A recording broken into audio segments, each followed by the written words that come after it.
পয়সা দেয়, তারপরও সে ভিডিও ভাইরাল করে দেয়। এই জন্য সকাল থেকে আমি আপনাদের ফলো করতেছিলাম, যেন ওই ছেলেটা তোমার জীবনটা না নষ্ট করতে পারে। আর আমার বোনের জীবনটা ওই ছেলেটাই নষ্ট করছে।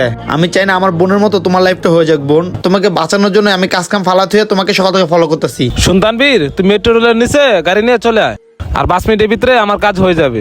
তারপর ওকে নিয়ে আমরা রুমে চলে যাব। আচ্ছা রাখ। ভাই আপনি এসব কি উল্টাপাল্টা কথা বলতেছেন? আর আমার এসব তো বিশ্বাসই হচ্ছে না।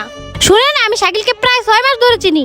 আপু, আমি জানি আপনি আমার কথা বিশ্বাস করবেন না। শুনেন তাহলে, আমি আপনাকে যা যা করতে বলতেছি আপনি তা তা কন, তাহলে ওর আসল চেহারাটা আপনি দেখতে পারবেন। আচ্ছা বলেন কি কি করতে হবে? আচ্ছা আসেন আমার কাছে।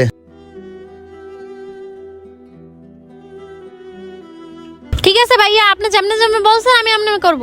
আচ্ছা আপু, তাহলে তুমি এখন যাও, আমি তো এখানে আছি। আচ্ছা। মেয়েটা মনে হয় একা পারবে না, আমাকে ওখানে যেতে হবে।